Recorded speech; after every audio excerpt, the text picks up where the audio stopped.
Hello, everybody. Welcome to the Strangers in Jerusalem YouTube channel and podcast, where we explore the Gospels and the Jesus traditions within their Jewish context. In this video, we are continuing our discussion on what are the Gospels, what's the stated objective of these Gospels, and also what are the factors at play in how the Gospels were constructed. What historical and political factors are at play. So follow me. Let's go to Jerusalem.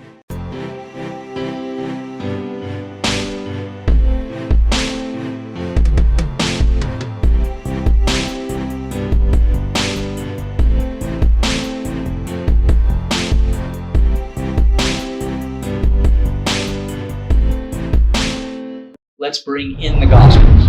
In comes the Gospels. What we can say is that all of the Gospels were written after the Jerusalem Council. All of the Gospels seem to be Pauline texts. In other words, these writers, or most of them, seem to be proponents of Pauline Christianity. In other words, the Gentile inclusive faction. The author of Matthew, for example, sides with Paul, and he wants to open the doors to Gentiles and not make them become Jews. Then we call him a Pauline Christian. Okay, so we have to keep all that in mind. So here's how this looks in the Gospels. If all this is the way, if this is true, and this is how we can reconstruct the historical record and context, then what does that look like in the Gospels? Well, what I ask my students is, if you were Jewish and you wanted to write a gospel about Jesus, would you make the Romans the villains of the story?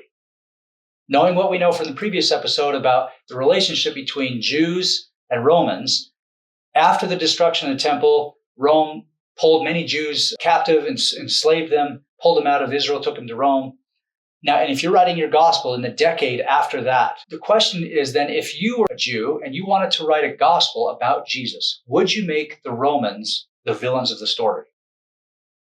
Okay, taking into consideration what we talked about in the last episode, where Jews and Romans developed this relationship, this very hostile relationship that led to the destruction of the temple and the slaughtering of many Jews, and many Jews also taken into slavery into Rome. If you're now living in the Roman Empire after the destruction of the temple, and you're Jewish, and you're writing a gospel about this guy Jesus, would you dare make Rome the villain of the story? The answer is no. No, no, no. No! No! How about no? Also to consider is that not only were Jews persecuted through Jewish eyes, they were persecuted by Rome, but Christians were also persecuted by Romans. So in 64, this is before the war broke out, the Jewish-Roman War, in 64, Nero Caesar blamed Christians for a large fire that broke out in Rome. And when this fire broke out, a lot of the Roman citizens were putting pressure or blaming Nero for whatever he was doing. Their criticism was being aimed at him, and so he needed a scapegoat. And so he looked at these obscure Christians, and actually Tacitus or somebody says that they were looked at as this obscure group. He blamed them for this fire. After he blamed them, he ordered that Christians be crucified. Many of them were crucified. Others were torn apart by dogs.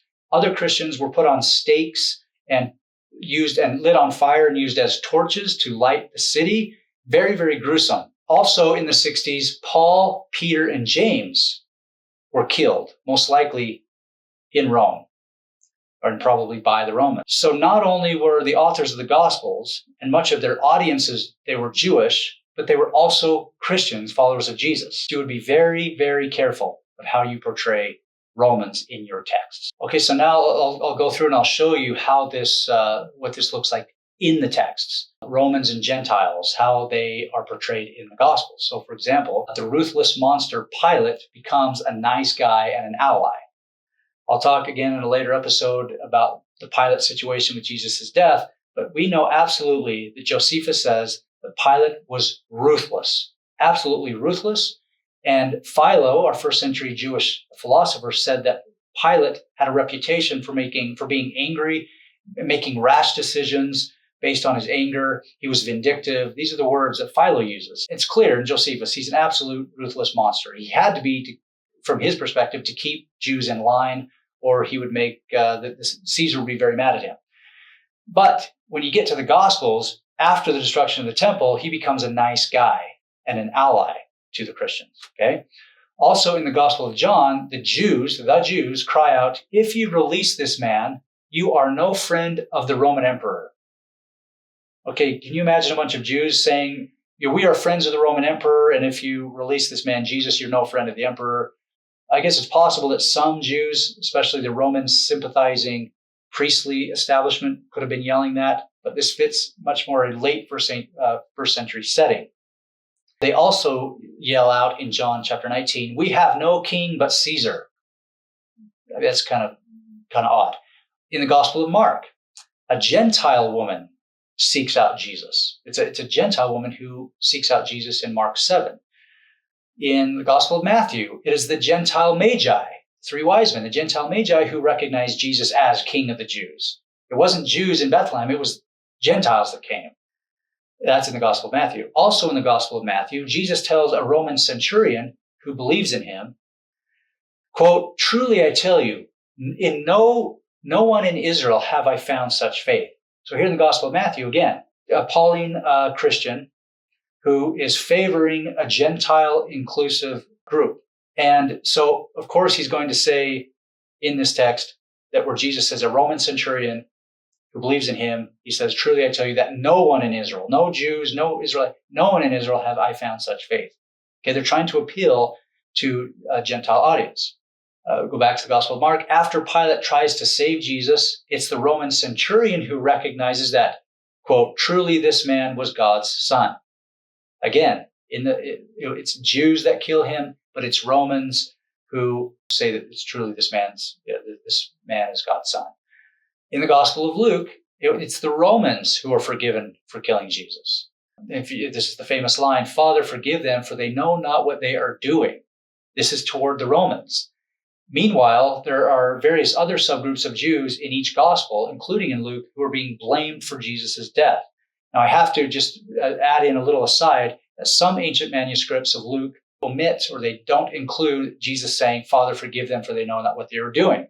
But either way, what this shows is that whether it's the gospel of the author of Luke or subsequent, some Christian several decades or even a century later, they're still thinking in terms of we need to pander to Rome. Like, don't make Rome mad. Have our God, our founder of our religion, Jesus, forgive the Romans for doing this. Okay, so they're walking on eggshells, living in the Roman Empire. Also in Mark 10 or Matthew 10, Jesus said, I am sending you out, he's telling his disciples, I am sending you out like sheep into the midst of wolves. Beware of them, for they will hand you over to the councils and flog you in their synagogues. And you will be dragged before governors and kings because of me as a testimony to them and the Gentiles. This passage only makes sense after the destruction of the temple, after Christians had come into conflict with other Jewish groups, because here he's calling Jews wolves. You'll be sent among wolves. You'll be dragged into the synagogues. You'll also be pulled into governors and kings, and you'll be flogged and killed. So that had already, by the time Matthew's writing, the author of Matthew's writing this gospel, that had already happened. Jesus died, Paul died, Peter died, James had all been killed.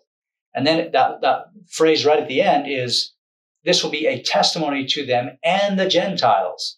Again, showing a Pauline pro-Gentile text that, this really helps us see how these texts were influenced. Another thing to consider is the original apostles in the Gospels. How were they portrayed? The original Jewish apostles. Okay, if it really is true that these factions broke away in the 50s, and you had Paul and the Gentiles, but then you had the original apostles, Peter, John, you had some of these original apostles who were Pharisaic, intensely Jewish, and they, at the Jerusalem Council, they sort of pushed back against Paul. If that's the case, then later Christians, including the gospel writers, might have not looked favorably upon the original apostles.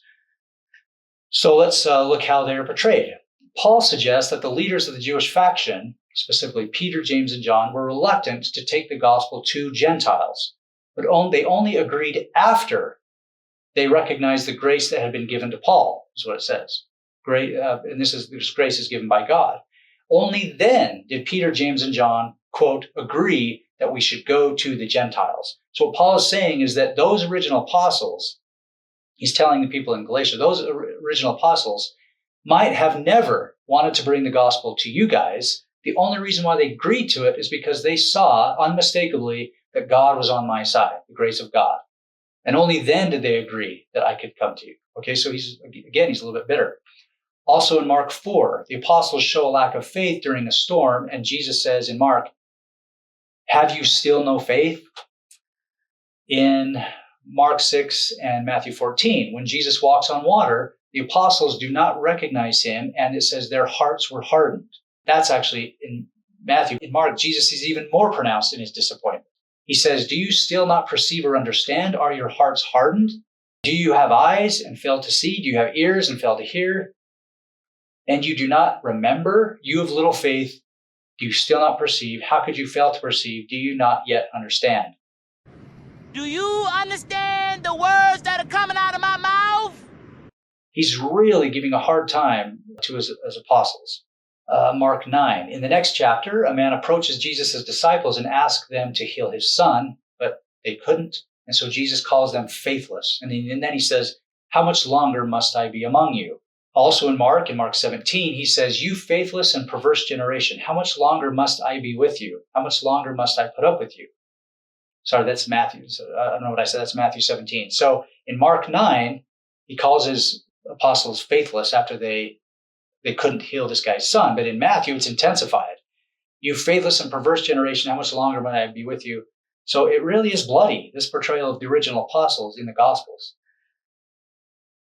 To give you a few more examples, when people brought, in one case in Mark 10, they brought little children to Jesus, his disciples spoke sternly to them, and then Jesus became indignant and rebuked them. Okay? In Matthew, in that same episode in Matthew, Jesus says, unless you, he's talking to his apostles, unless you change and become like children, you will never enter the kingdom of heaven. If any of you put a stumbling block before one of these little ones who believe in me, it would be better for you if a great millstone were fastened around your neck and you were drowned in the depths of the sea. That's pretty bloody in Matthew 18. So there's that episode. But then in the very next chapter, when little children are brought to Jesus, his disciples chastise those who brought the children. So Jesus says it'd be in the previous chapter, it'd be better if you were never born, if you put a stumbling block between these children and me. In the very next chapter, they do it again. The author of Matthew is trying to show the faithlessness of the original apostles. That's all for this video. Thanks for watching. For more in-depth, detailed information on this topic and other related topics, check out my recently published book, A Stranger in Jerusalem, Seeing Jesus as a Jew. You can find it on Amazon and many other places. Also check out other videos within this YouTube channel and subscribe and share it so we can get more people, more eyeballs on these videos and to get the word out.